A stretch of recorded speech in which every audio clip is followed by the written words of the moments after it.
¿Cómo están? Bienvenidas, bienvenidos al escenario del poder. Comienza Stock disponible por Vía X. Conversaciones necesarias en este Chile que estamos escribiendo entre todas y entre todos en Vía X, en tu propia vía. Se abre la comunidad del pensamiento en este living ciudadano con un tema muy interesante. ¿Tú te has preguntado alguna vez qué se esconde detrás de una mente criminal? ¿Qué motiva a un ser humano a quitarle la vida a otro más allá de la defensa propia? Bueno, esas preguntas están detrás de esta trilogía de libros llamada Macabros, del escritor César Biernay, quien también es profesor de metodología de la investigación en la Escuela de Investigaciones Policiales y que nos viene a hablar también de muchos casos ocurridos en Chile, ¿no?, que intentan develar este misterio, ¿no? César, ¿cómo estás? Bienvenido. Muchas gracias. Está disponible, ¿eh? Muchas gracias, Freddy, por invitarme a tu programa. ¿Qué te motiva a ti también como académico de metodología, César, a escribir esta trilogía de libros? Bueno, a mí principalmente me llama la atención que perdamos la capacidad de asombro. Siempre en la prensa están saliendo crímenes que han ocurrido y al día siguiente hay un partido de fútbol y es más importante la rodilla de Vidal que saber qué pasó con este criminal. Claro. Y eso me motiva entonces a volver a estos casos y poder volver a plantear la reflexión. Sí, el primer libro lo sacaste ¿hace cuánto? Hace como... El 2019. 2019. Así es, sí, ese fue el Macabros 1, rescatamos algunos crímenes antiguos, el año 60, 70, le fue muy bien al libro, sacamos ya la segunda parte con crímenes más recientes, como el caso Nori. Ahí estamos con el Macabros 1 en pantalla, el 2019. Sí. Luego el 2022 sacas la segunda parte, ¿no? Así es. Evidencias que desbarataron la coartada perfecta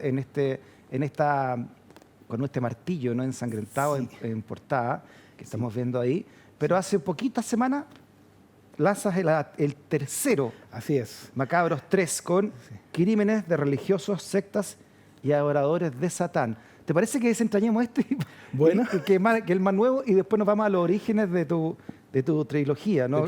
Aquí, por ejemplo, tienes la secta de Coyihuay y Antares de la Luz, de 2012. Correcto. ¿Ese te llamó la atención, ese crimen? Sí, mira, crímenes, digamos, que se produjeron ahí. Cuando uno estudia la historia policial del crimen en Chile, hay unos crímenes emblemáticos como la alegación alemana, el caso Matute, pero hay un caso, el caso de la secta de Coyihuay, que creo que tiene todos los aderezos de un crimen. Hay un enigma, hay un acertijo. Además que la secta de Coyihuay tiene sus adherentes, son niveles ABC1. No es el típico seguidor que está en una familia vulnerable, en la pobreza, y busca en esta secta tratar de buscarle un sentido a su vida, sino que era gente ABC1, muy bien educada, sabían idiomas. Por lo tanto, uno se hace la pregunta, ¿qué hace un joven de este perfil siguiendo a un líder como Roberto Castillo? Sí, ¿y qué pudiste desentrañar también de esta secta puntualmente? Y además con mucha connotación pública, ¿no? Lamentablemente incluso un lactante fue asesinado acá. Que fue precisamente el hijo de Antares de la Luz. Recordemos que Antares de la Luz tiene un hijo con una seguidora que es Natalia Guerra. Y él, en el marco de supuesto fin del mundo, según el calendario maya, le informa a sus seguidores que él es el adefesio, dice él. Él es el adefesio y tenemos que nosotros salvar el mundo quemándolo en una hoguera. Y él comete este parricidio y quema a su hijo, que fue bautizado como Jesús Guerra, lo queman en una hoguera en Coyihuay. Qué tremendo, el 2012. Exactamente, en el marco del calendario maya. Claro. Pero lo que Freddy, lo que uno se plantea es cuando Antares habla con sus seguidores, les dice, este ser que viene en camino va a tener 10 meses de gestación. Eso es lo que les dice a ellos. Entonces uno dice, ¿cómo? Si sabemos que científicamente son 9 meses, y él dijo que eran 10 meses, y sus seguidores le creen. Y cometen el crimen de este lactante de 2 días de vida en esta hoguera en Coyihuay.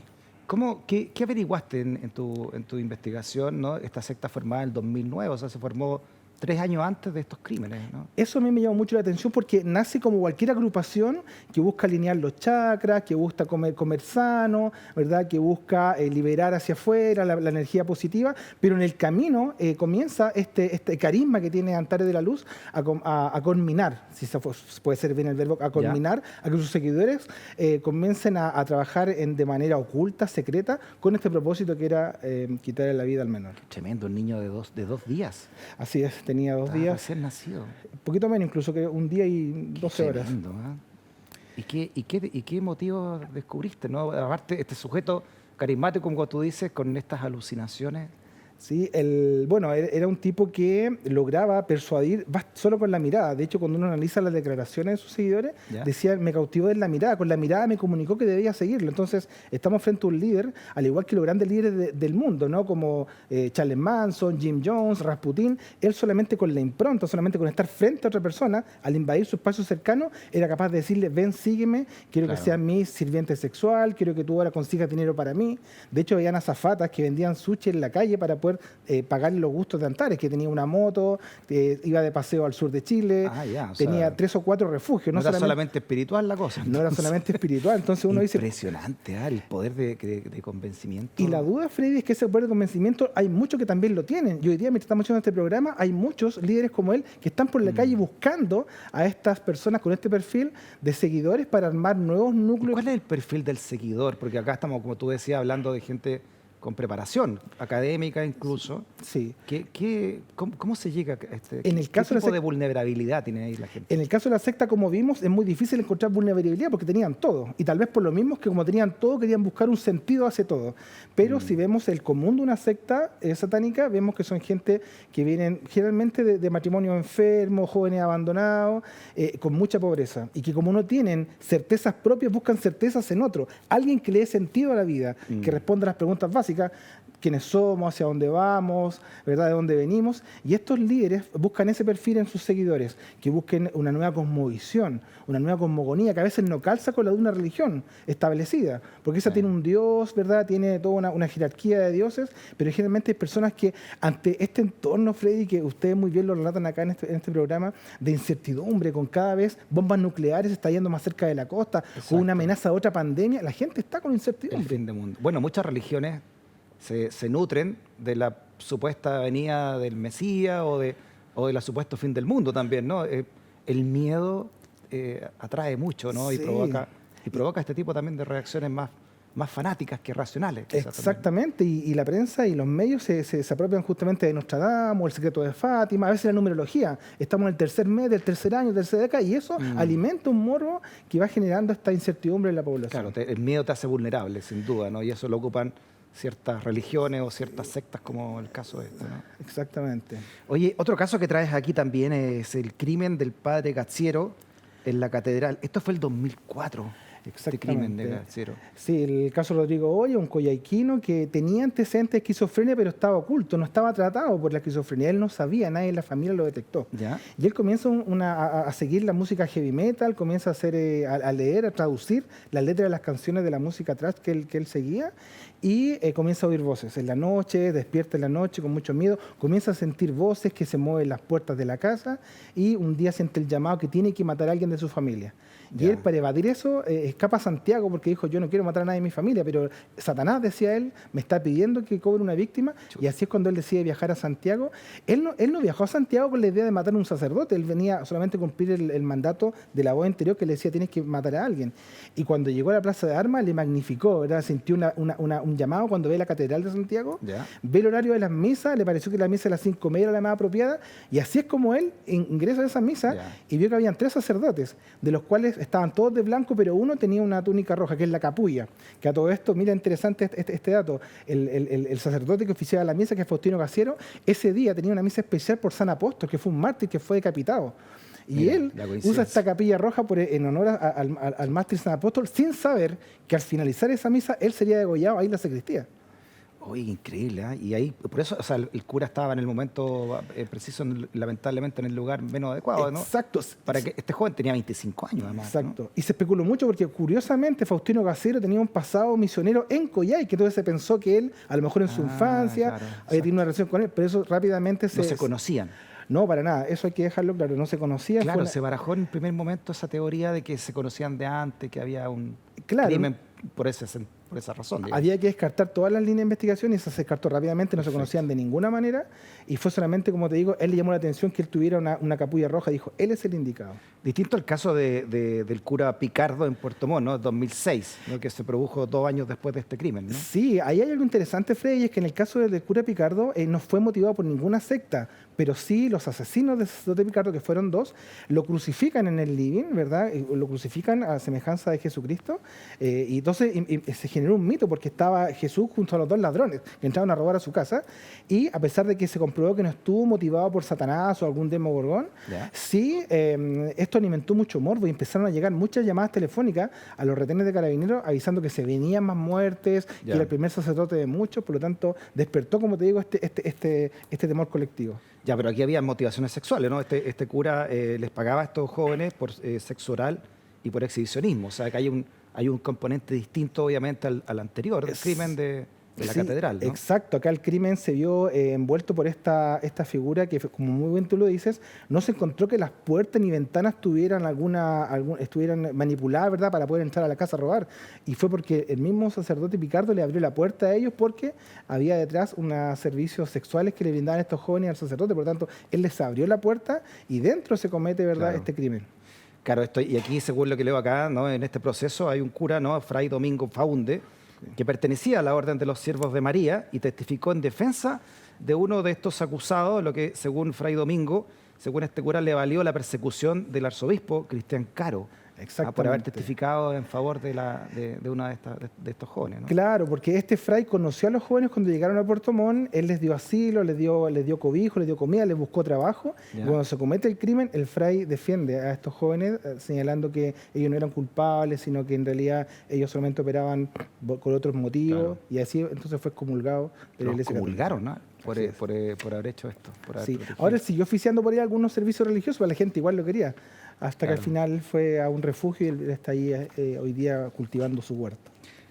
Vamos a otro caso. Hay muchos casos, son muchos casos por libro, ¿no?, que tú recopilaste en esto, César, que tiene que ver con este ritual de sanación de Machalí. Este libro, el tercer tomo de tu libro que estamos hablando ahora, son precisamente estos tipos de crímenes, ¿no? De secta, de adoradores de Satán, con motivos religiosos de fondo, etcétera, ¿no? Exacto, la tercera parte de la trilogía solamente son crímenes de secta, diferentes a las ediciones anteriores, que son crímenes históricos, de la historia de la policía chilena. Estos son solamente sectas, y ahí está el que tú mencionas, que es el ritual de sanación en Machalí, que fue muy triste, Freddy, porque nosotros todavía teníamos el eco de la secta de Coyihuay, donde había muerto un niño en una hoguera. Acá fue al revés, muere por el agua. ¿Y esto en qué año fue más o menos? Fue el año 2017, el 2017, a raíz de que Cintia ve que su hija Dayana le olía la guatita, entonces con su hija mayor, Janet, deciden purificarla por el agua, la llevan a una tina y con la ducha teléfono la empiezan a bañar para liberarla de impurezas.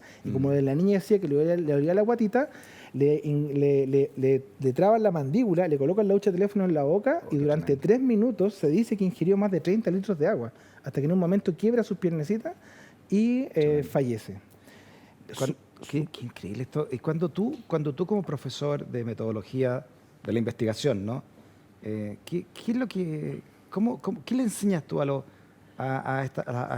no sé, policías que están comenzando en esto? Cuando hay una escena de crimen, ¿qué es lo primero? ¿Cuáles son los antecedentes más importantes para determinar? Bueno, la metodología policial se basa en la metodología científica, donde es clave la observación. En primer lugar, la observación, podemos decir que es la madre de todo, y que uno ahí ve el entorno, tratan hacer coincidir algunos elementos, el aroma que hay, ¿verdad?, los elementos que hay en el entorno, y luego comenzar a levantar información acerca de los testigos, acerca de la gente que vio algo, y también ver los antecedentes. O sea, el análisis documental es muy importante. ¿Qué es lo que yo hago? Esto está en el Poder Judicial, en la página del Poder Judicial están todos los fallos, y uno puede ir a ver las declaraciones, las pericias que hace el Servicio Médico Legal, y uno va armando ahí, ¿verdad?, todo lo que pasó del punto cero hasta el final. Tremendo encontrarse con una escena de crimen.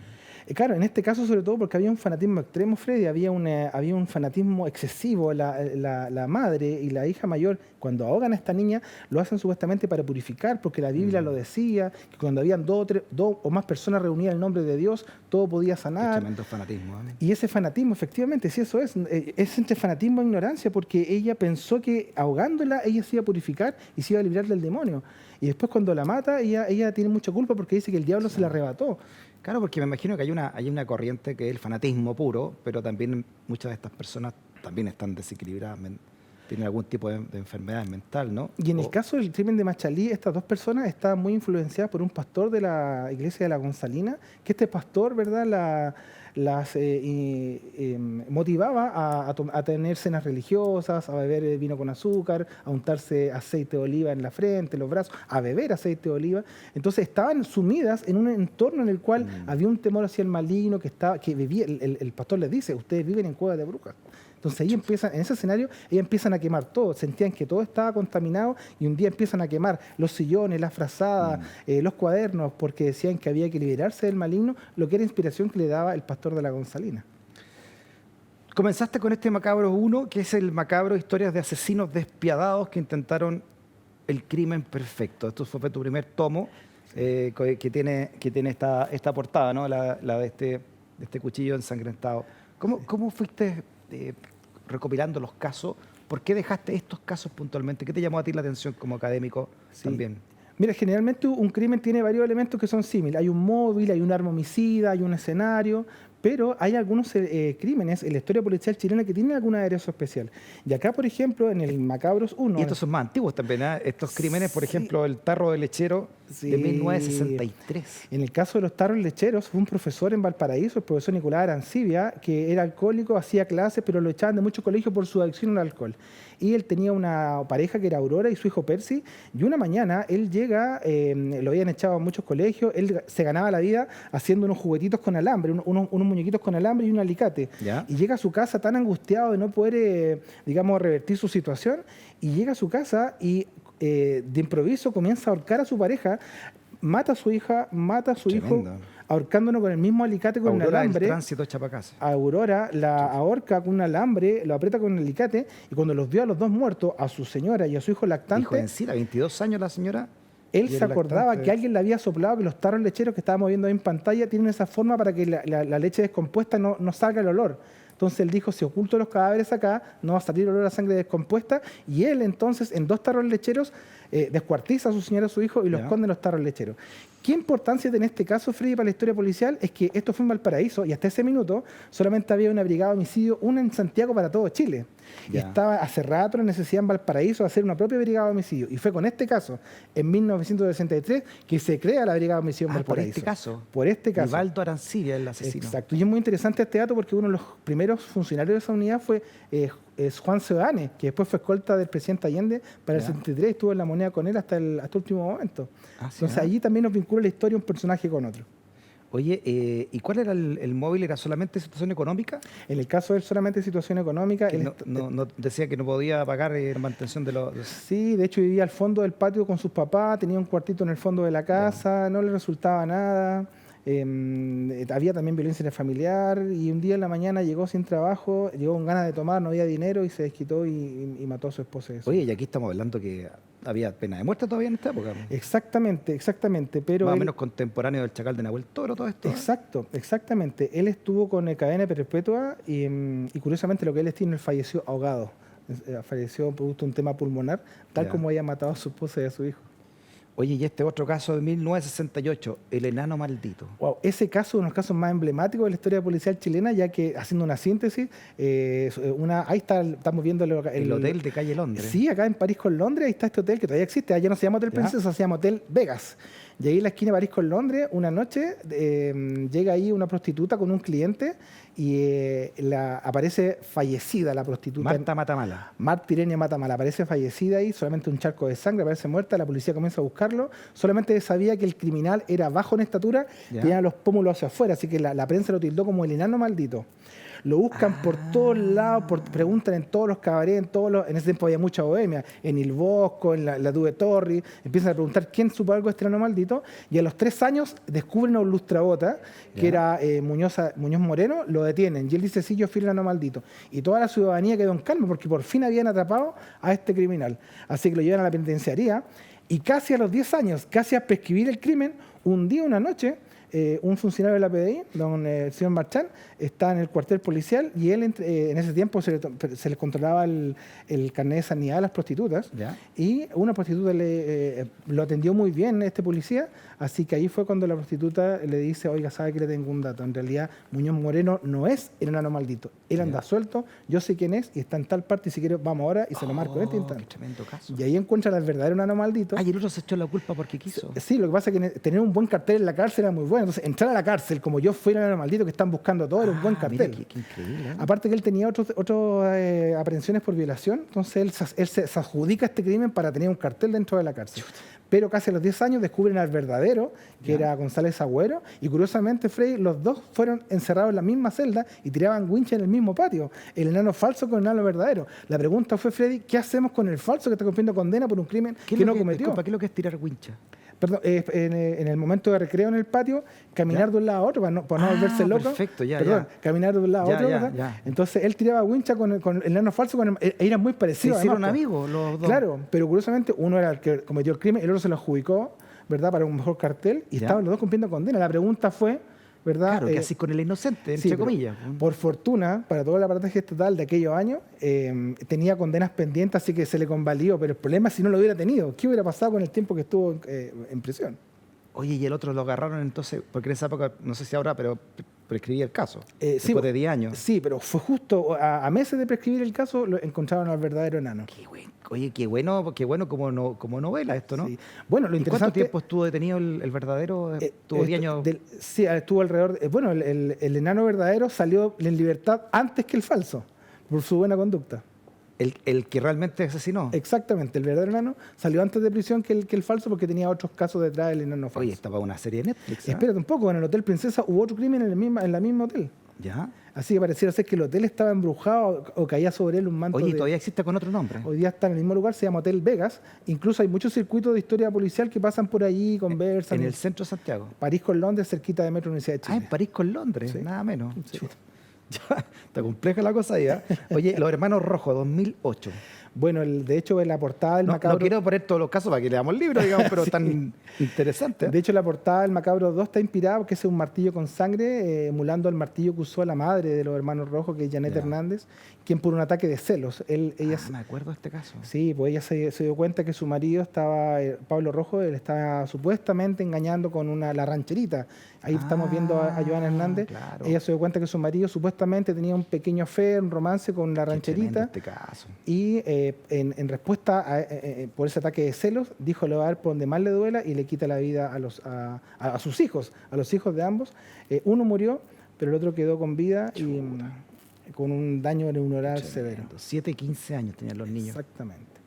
Y el que quedó vivo quedó con secuelas para siempre. Sí, a pesar de que sacó un título técnico de informático, él tiene un daño severo hasta el día de hoy. Hay cosas que no recuerda, tampoco le gusta que le pregunten, pero es un caso súper complicado en la historia policial chilena. Oye, bueno, y otro caso que nos marcó y nos sigue marcando como sociedad, se recuerda sobre todo ese joven que estaba preso en esa cárcel por vender CDs pirateados en esa época, ¿no? Sí. 2010, el famoso incendio de la cárcel de San Miguel también cabe dentro de tu selección de crímenes, ¿no? Muchos me preguntan por qué incluye el caso de la cárcel San Miguel si es que no fue un crimen como los que están en el libro. Sin embargo, me pareció importante colocarlo porque hay un crimen naturalmente. Ahí recordemos que pelean dos bandas al interior por pelearse un espacio de celda, que era el sector VIP, porque entraba un poquito más de aire. Y ahí pelean dos bandas, que es la banda del Pirigua con la banda del María de los Perros, y ahí adentro hay un crimen. Pues ellos la banda del Pirigua. El Pirigua. Y María de los Perros se llama el otro. Sí, ellos peleaban por tener posesión del salón, de la celda VIP, que había menos hacinamiento. Igual había hacinamiento, pero menos que al lado. Y ahí comienzan a pelear y primero con estoques, con cuchillas, y luego sacan un lanzallamas artesanal. Por lo tanto, me pareció importante ponerlo. Además, Freddy, que acá hay un trabajo forense bien importante. Cómo tú levantas el ADN de una persona que está calcinada, un cuerpo que está calcinado, quemadura 4, ¿verdad? Que llega hasta el hueso.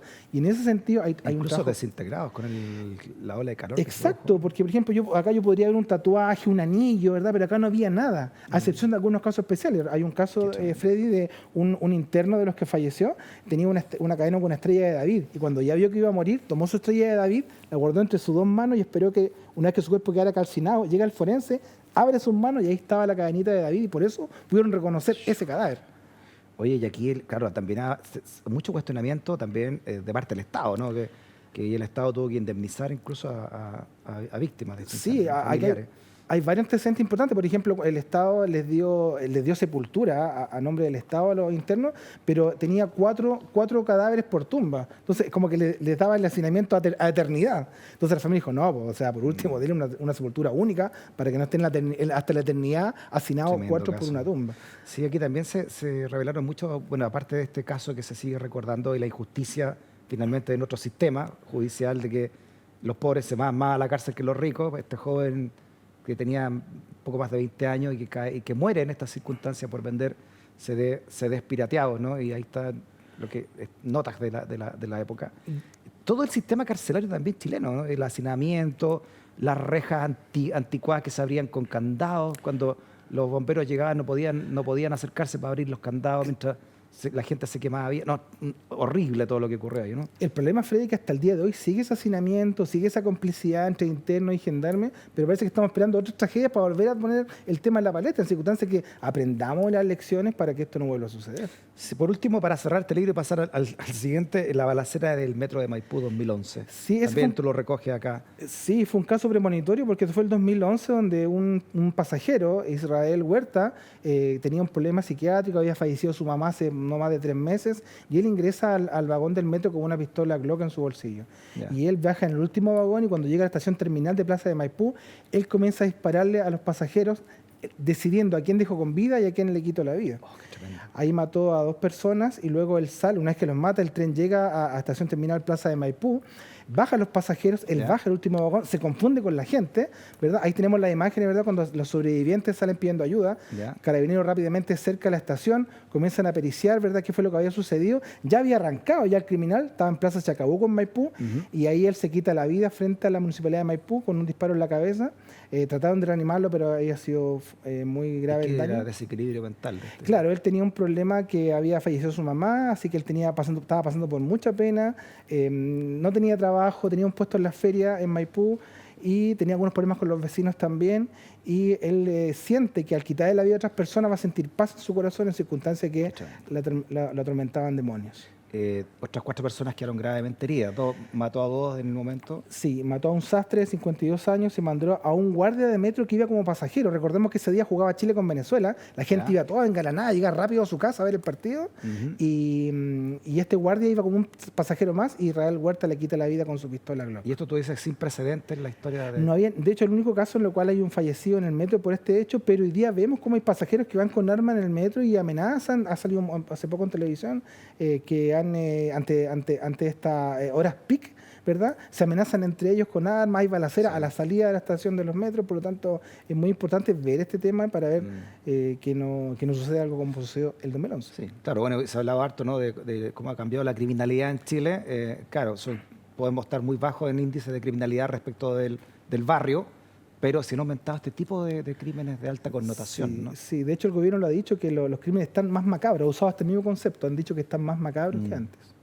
Vámonos al segundo libro entonces de tu selección, este crimen del portal Lion. Macabros 2, evidencias que desbarataron la coartada perfecta. Sí, aquí son más premeditados estos asesinatos entonces, ¿no? En este caso, en el tomo 2, lo que se busca es centrarse en la evidencia. Y ahí ya puntualmente el caso que tú mencionas, Freddy, que es el caso del portal Lion, el mayordomo del portal Lion que nosotros conocemos, que está en Ricardo Lyon con Providencia, estaba desaparecida la administradora, la ciudad Rosita. Nadie sabía dónde estaba la administradora. Y como al cuarto o quinto día, funcionarios de la Policía Civil se acercan al portal Lion y por el olor descubren en qué bodega estaba escondida. Y el Oscar, el mayordomo, la mató y la escondió en el mismo portal Lion, y por el aroma llegan los funcionarios hasta donde estaba el cadáver. Él negaba todo hasta que no pudo negar que estaba allí el cadáver occiso de la ciudad Rosita. ¿Y por qué tú dices que acá se preparaba un crimen perfecto? La idea era esconderla ahí, que no... Claro, porque él, mira, aquí sucedió algo bien curioso. Él tenía problemas con la administradora lo estaba usando para temas particulares, ya no solamente como mayordomo de los edificios, como la administradora del portal Lion también tenía una corredora de propiedades, le pedía que le fuera a presentar los departamentos, por ahí tenía una fiesta al lado de la piscina, le pidió que se pusiera una chaquetita y le sirviera los tragos a las visitas, por lo tanto la administradora lo ocupaba para cosas anexas al portal Lion. Y él comete un crimen casi perfecto, porque cuando le quita la vida en el portal Lion, la ahorca con sus manos, luego con un martillo le pega en la cabeza, la envuelve en bolsas plásticas y la esconde en el portal Lion en un lugar que solamente él tenía acceso. Oscar Agurto. Sí, se llamaba exactamente. Y actualmente era un crimen perfecto, porque cuando le preguntaban, ¿usted no ha visto la ciudad Rosita? Sí, dijo, la fui a dejar un taxi acá en Nueva de Lyon. Y cuando ven las cámaras de seguridad, que estaban muy alejadas, se veía una persona con las mismas características. Esto fue coincidencia. En la cámara muestra una persona con las mismas características de Oscar, con las mismas características de Rosita, tomando un taxi en el mismo lugar que él dijo, por lo tanto, era una cortada perfecta. O sea, lo acompañaba la suerte más encima. Lo acompañó la suerte. Sin embargo, los detectives, por el aroma, llegan al lugar y se dieron cuenta que efectivamente estaba en ese lugar. O sea, si no hubiese dejado ahí el cadáver, puede haber salido hasta el día de hoy. Habría que ver, ¿verdad? Que es muy difícil ver qué es lo que hubiera pasado, pero siempre hay evidencia, siempre hay evidencia. Y no hay cómplice acá, solamente según lo que dice la justicia, ¿no? Sí, no, de la señora Rosa Herrera. Solamente lo cometió él. Y disculpa, el móvil del crimen, ¿cuál sería acá, dijiste? Bueno, él justamente, además de ser mayordomo, le cooperaba a la señora Rosita manejando la caja chica. Entonces le cobraba a todos los locatarios del local la caja chica por gasto de ascensor, limpieza, y él comenzó a sacar dinero de la caja chica porque él consumía droga. Él abiertamente consumía cocaína porque dice que trabajaba 20 horas al día. 20 horas al día entre el portal Lion y los trabajos particulares que le pedía a la señora Rosita. Entonces él consumía droga y sacaba dinero de la caja chica. Y cuando la señora Rosita se dio cuenta, él en su momento de desesperación, cuando se vio, ¿verdad?, acorralado, le quitan la vida.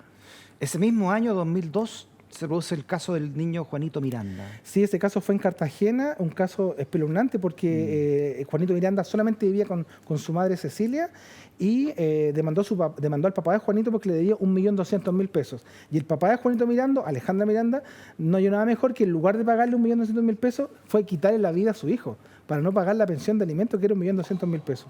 Y él comete el crimen en una basural que está camino a Cartagena. El cuerpo estuvo aparecido mucho tiempo. Cuando encuentran el cadáver, ahí estamos viendo la imagen del imputado, y cuando comienza la investigación, el imputado, que era el padre Juanito Miranda, estaba muy bien asesorado por su pareja en ese entonces, que era Nevenka Beltrán, y queda absuelto, el abogado queda absuelto porque no se comprobó su participación en el crimen, vuelve una segunda tanda investigativa, vuelve a quedar preso, él vuelve a quedar libre y ya no queda más opción que recurrir a la Corte Suprema, y la madre de Juanito Miranda habla con el presidente en ese tiempo, que era Ricardo Lagos, y Ricardo Lagos solicita abrir la investigación, y cuando se abre, ¿verdad?, comienza una nueva investigación, y ahí todas las pruebas daban... ¿Y por qué no era encontrado culpable aún? Porque tenía buenas coartadas. La pareja de Alejandro Miranda trabajaba en un staff de abogados y estaba muy bien asesorado para poder rebatir cualquier evidencia en su contra. Pero se pudo comprobar que efectivamente en el momento del crimen estaba Alejandro Miranda en un auto, hace subir a su hijo. También se logró hablar con un ex convicto que contribuyó también a que se materializara este crimen. Tenía cómplices. Había un convicto que que había salido recién de condena en la cárcel de Valparaíso, y él le ayuda a cometer este crimen. Él en cierto modo asesora a Alejandro, y lo más curioso, Freddy, es que cuando ya cumple condena, ya es condenado y cumple condena a Alejandro, en la noche se le aparecía a Juanito Miranda, se le aparecía a su hijo, y los compañeros de celda le decían, ¿qué pasa? ¿Qué pasa? Y él decía, está mi hijo ahí. La carga de conciencia. Entonces, claro, al tercer... Que lo apuñaló y tenía 12 años el niño ya. Sí, y así que en un momento no aguantó la presión, y un día él se suicida en el baño de la celda, porque ya no aguantaba la presencia de su hijo en la noche cuando se le aparecía. Mira, se terminó suicidando. Se terminó suicidando en la cárcel de Valparaíso. Tremendo caso, ¿eh? Vamos a otro. Oye, ¿qué te queda a ti cuando analizas estos casos también, tú que te dedicas a la academia de esto? Bueno, en realidad mi señora se enoja, me dice, César, tú que eres escritor, escríbeme una poesía, escribe novelas románticas, pero en realidad, Freddy, a mí lo que me conmueve es esa delgada línea entre el bien y el mal. Es una delgadísima línea. A lo mejor tú y yo decimos cómo vamos a cometer un crimen, pero a lo mejor dándose un contexto determinado, con una motivación fuerte, probablemente el ser humano comete esto. Si uno habla en la cárcel con algún homicida, él te va a decir, nunca pensé yo que iba a matar a 3, 4, 5 personas. A veces son arrebatos, a veces son psicopatías, y eso es lo que a mí me gusta indagar, llegar a ese entresijo de la mente criminal. ¿Cómo es posible que alguien le quite la vida a otro, incluso a su hijo? Sí. ¿Qué es lo que hay qué enfermedad hay también, no? ¿O qué es? Quizás no sé si son enfermos o son malos nomás. A veces hay personas que no tienen ningún problema mental, sino que es maldad nomás, simplemente, ¿no? Pueden ser o influenciados por Satán o a veces por un celular. Alguien le quita la vida a otro por un celular. Impresionante. La muerte de la prostituta Lady Torrealba, este también fue muy conocido, este caso en 2005 fue. Sí, esto fue en Iquique, donde ella falleció. Hoy día hay una niñita, las prostitutas le rinden ¿verdad?, plegaria a ella para que las cuide en la noche. Se buscó mucho al criminal, su cuerpo empezó a aparecer descuartizado en Iquique, en Alto Hospicio. Se consultó a todas las parejas que ella tenía y todas dijeron que no sabían nada, pero curiosamente, Freddy, este caso se resolvió no por huellas dejadas en el sitio del suceso, no por cabellos o sangre, se resolvió por la bolsa en la que estaba oculta el cuerpo descuartizado. pasado, porque era una bolsa muy particular que solamente había en un hotel, el Hotel Terramar en Iquique, solamente en un hotel estaba ese tipo de bolsa, y entonces cuando los fiscales van a ese hotel y preguntan quién tiene acceso a esa bolsa, se descubre que era el guardia de ese hotel que tenía acceso a esas bolsas, y por la bolsa plástica se descubre al criminal, que fue Ariel Canales, que está cumpliendo condena hoy día en la actualidad, está preso por quitarle la vida a Lady Torralba, que era su prostituta, a la cual él cuidaba, él le prestaba su casa para que durmiera. Era para un que cliente, entonces. Era un cliente, pero no le gustaba el oficio que ejercía, entonces estaba celoso cada vez que ella llegaba de madrugada. Y esa mañana ella llegó de madrugada con evidencia alcohólica, y él se enoja por la vida que llevaba, a pesar de que él la conoció en ese entorno, y la golpea también con un martillo. Y luego la descuartiza y comienza a dispersar su cuerpo por Alto Hospicio y por Iquique. ¡Oh, qué tremendo! ¿Qué hace que un crimen quede impune, no? ¿A qué se llama crimen perfecto? Te lo pregunto porque hay un crimen ahora de un niño, no sé si tú lo has visto, el del sur, que todavía no se encuentra quién es el culpable. Se está investigando si o no es un pariente cercano, ¿no? Que lo habría sacado a pasear en la inmediación. Esto parece que fue en la región del Biobío. Y todavía no se encuentra al culpable. El debate del crimen perfecto es muy antiguo. Aún no hay una certeza, ¿verdad?, si existe o no existe el crimen perfecto. Habemos voces como la mía en la cual señalamos que no existe el crimen perfecto, lo que existen son malas investigaciones, ¿verdad? Es decir, a pesar de que hay un principio criminalístico que dice que el principio de intercambio, ¿verdad?, que siempre una persona deja algo donde va, ya sea desde el aroma a un perfume o una huella de calzado, ¿verdad? Siempre hay evidencias de que hay un principio de intercambio. Yo también me llevo algo de acá, yo debo llevar el aroma de acá o alguna marca de acá, por lo tanto, las evidencias están, solo que hay que saber buscarlas y levantarlas. Y a veces demora en llegar ese momento, pero ese momento llega. Sobre todo, Freddy, pasa mucho en los ríos. Cuando un río se le quita el caudal, aparecen cosas debajo de los ríos como cadáveres. Sí. Por lo tanto, yo creo que no existe el crimen perfecto. Lo que pasa es que hay que saber buscar esa vista, seguir esa huella, seguir esa hebra para encontrar la madeja. Sí. ¿Te acuerdas el famoso caso de que todavía no se sabe quién asesinó a este joven de Concepción? ¿Cómo se llama? Este típico caso de Concepción, Matute Jones, ¿no? Que no se sabe todavía quién lo asesinó. Hay sospechas, pero nunca se supo. Y mientras buscaban el cadáver, que luego apareció, secaban lagos, lagunas, en fin, esteros, y fueron encontrando otro tipo de cadáveres.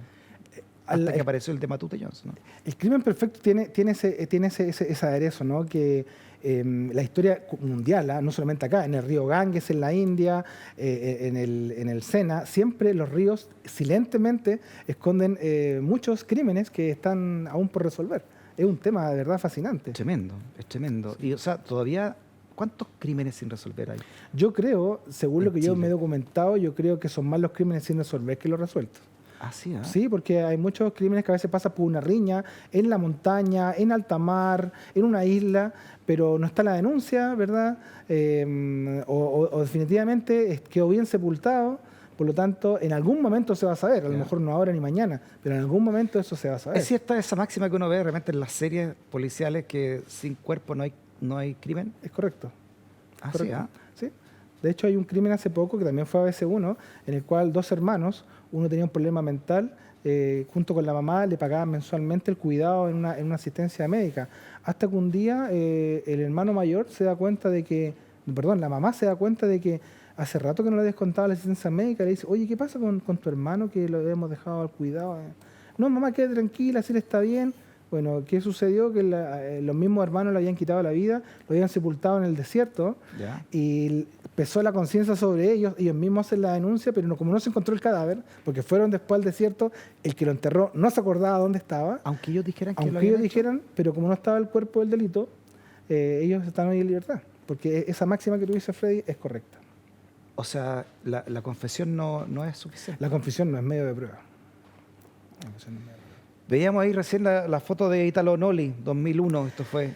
Wow, este caso también te llamó la atención a ti para ponerlo acá. Es un caso sensible porque el caso Noli, él mató a dos detectives el 11 de marzo del 2000, mató a dos detectives, sin embargo, toda la prensa se fue a la impronta, que había sido un ex militar de la Segunda Guerra Mundial, que él tenía muchos autos, que era el rey de la chatarra, que tenía un código Noli, que era el código para poder encriptar sus cuentas bancarias. Hay un tesoro que Noli aún no se ha descubierto el día de hoy, que es mucho dinero que está perdido, y toda la prensa se fue a la impronta de Noli en lugar de ver el macabro asesinato que cometió sobre el comisario Morales y Karim Claro. Gallardo, que fue la primera mujer mártir de la PDI. Claro que sí. Esto fue el 2011. Esto fue el ¿no? 2011 Marzo del 2011. y dejó tras de sí un escenario macabro, porque recordemos que Italo Noli, antes de que fuera abatido en el centro de Santiago, después de una persecución hollywoodense por la Ruta 5, por el centro de Santiago, él había dejado un artefacto en su domicilio, cosa que si alguien fuera a allanar, él tenía la manilla de la chuta. puerta con un cable conectada a un fusil apuntando un maletín con dinero y con una bomba.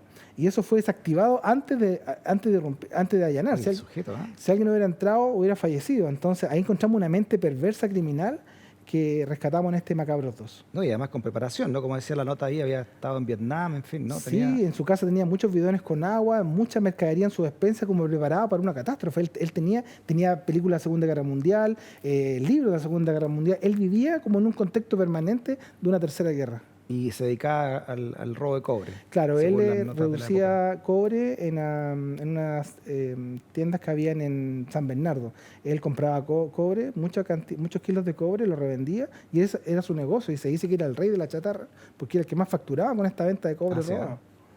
¿Y él siempre actuaba solo? ¿O tenía una bandilla también? Sí, no, él siempre actuaba solo, tenía una Esta es la habitación. persecución, disculpa, las imágenes también que se conocieron. Sí, eso, yo creo que no hay ningún funcionario policial en Chile que no recuerde ese día. Todos recuerdan dónde estaban ese día porque fue una persecución que incluso traspasó la región metropolitana, porque por ahí se especuló que él iba arrancando a Valparaíso, así que en Valparaíso los funcionarios se acercan en la ruta, se especuló que arrancó por la carretera hacia el sur, y ese día 11 de marzo está marcado porque fallecieron 2 colegas nuestros, y como lo dije Chuta. anteriormente, la primera mujer mártir de la PDI. Qué fuerte debe ser para la policía cuando fallece un... Sí, es importante Un mártir, reconocer, ¿no? Freddy, que hoy día en la Florida hay una plaza que se llama Marcelo Morales que recuerda la partida de ella, y hay una calle en Coyhaique que lleva el nombre de la mártir de la institución, porque es muy triste perder a un funcionario, sobre todo a manos de un criminal tan salvaje como Italo Noli. Alcanzamos a ver otro caso. A ver, veamos este del profesor Nivaldo, 2018. Que también apareció un torso, ¿no? Solamente Sí. no se sabía de quién. Ese es el caso más reciente que está compilado en mi trilogía. El caso se ha hablado harto en la prensa, pero siempre es bueno reflexionar sobre él. Recordemos que fue el crimen del profesor Nivaldo fue cometido por su pareja, que es Joana Hernández, con Francisco Silva Jales. Nivaldo Villegas se llama él, ¿verdad? Exactamente, ellos estaban separados, Nivaldo de su pareja. La pareja como que le da luz y que podrían volver, que se junten una noche en su casa, y mientras ella le preparaba una malta con huevo, le echó clonazepam a la malta, y cuando van a ver una película juntos le da este brebaje, él queda inconsciente y ahí entra Francisco Silva y Perfecto. con un cuchillo le quita la vida, luego lo Disculpa, descuartiza. el de la izquierda acá, el de blanco es el profesor. Correcto, él es profesor Y los otros Nivaldo. dos son la Francisco pareja Silva, de él y... que curiosamente tenían una coartada. Ellos luego viajan a la playa de Las Docas, hay Ya. una fogata, queman el cuerpo, donde después se encontraron las llaves del auto de Nivaldo, se encontraron los lentes del profesor Nivaldo, y el torso apareció flotando en el Muelle Prat, que la imagen está disponible en internet, aparece el torso flotando en el Muelle Prat, un 15 de agosto, que es el día de Wanderers, ¿verdad? El día del Patrimonio Nacional Wander, un día feriado, la gente hacía paseos por el Muelle Prat, y en estas lanchas que hacen un paseo por el muelle aparece este cuerpo Exacto. flotando, y ahí comienza una investigación. El ícono fue ahí el comisario Gabriel Alarcón, que estuvo a cargo de esta diligencia, y se descubrió toda una maquinación. Recordemos que Francisco Silva se hace pasar por el profesor Nivaldo y giran dinero en un cajero automático del Banco Estado vistiendo la ropa del profesor Nivaldo para simular que él aún estaba vivo en ese momento, cuando en circunstancia que ya estaba descuartizado. Aquí hay premeditación, entonces, que es un agravante para la pena, incluso. De hecho, hoy día está en curso la ley Nivaldo, que justamente lo que tú dices, Freddy, que es agravar la pena cuando después de la muerte hay ensañamiento, a él lo descuartizaron, a él lo quemaron después. Por lo tanto, eso ya pasa más allá de simplemente un homicidio simple, sino que hay detrás todo una maquinación, un ensañamiento, casi como jugar con el cuerpo de la víctima. Y como tú bien lo dijiste, esta pareja tenía todo esto premeditado hace varios días. De hecho, él le regaló el clonazepam como regalo de cumpleaños. Yo tengo un regalo Sí, que va a solucionar todos tus problemas. Acá le dice, conseguí 20 clonazepam molidos para que tú hagas ¿Qué es lo que hay brebaje. detrás de esa frialdad, César? Bueno, en este caso se presume que Joana Hernández lo que quería era apropiarse de la casa que era de ambos, quería apropiarse de la casa, y Nivaldo no, él decía que era para sus hijos. Entonces ella Fiscalía por apropiarse de la casa. Y esto se comprobó, Freddy, porque ella había hecho, recientemente, había ido a Bienes Raíces de Valparaíso a consultar justamente qué tenía que suceder para que ella se quedara con la casa. Entonces, ahí había luces ya de la motivación que tenía Janet por quedarse con la vivienda. Hagamos una pausa, César. César Viernay hablando de lo que hay detrás de estas mentes criminales con su trilogía Macabros. Una pausa, seguimos conversando en Stock Disponible. Muy bien, seguimos hablando con César Viernay, que es profesor de metodología de la investigación en la Escuela de Investigaciones Policiales en la PDI sobre su trilogía Macabros, historias de asesinos despiadados que intentaron el crimen perfecto. César, una reflexión. Que cuando uno lee estos crímenes, no más allá, porque hay mucho más que morbo acá, ¿no? Hay una reflexión también de lo que es la mente humana en muchas variables, ¿no? Sí, la tercera parte de la trilogía, que son crímenes de secta, busca entre líneas transmitir una importante reflexión, Freddy, y es que hay mucha gente hoy que está buscando seguidores para las sectas con un perfil determinado. Por lo tanto, yo invito a la gente en sus casas, ¿verdad?, a pensar a quién le estamos contando nuestros miedos, a quién le estamos contando nuestras penas, porque hay muchos líderes carismáticos que están buscando justamente personas con este perfil para poder conminarlas a cometer crímenes atroces. Por lo tanto, a pensar bien eso, Freddy, para poder tener una sociedad mejor cada día. ¿Estás trabajando en alguna cuarta entrega? Sí, estamos trabajando siempre con nuevos casos policiales. Ahora estamos pensando ya en homicidios ya a nivel transnacional también, lo que pasa en nuestro continente, para también salir un poquito más allá de las fronteras. César, a nombre del equipo, muchas gracias por haber venido, ¿no? Y felicitaciones por entregarnos también estas reflexiones. Esto, como cada uno que lo lee, también reflexiona sobre a lo que puede llegar el ser humano, ¿no? Muchas gracias, Tiffany, por invitarme, a todo el equipo. Estoy disponible por este hermoso momento que hemos pasado aquí en tu programa. Que esté muy bien. Gracias. También gracias por la sintonía y nos encontramos nuevamente en este Living Ciudadano Stock Disponible vía X. Que esté muy bien. Chao, chao.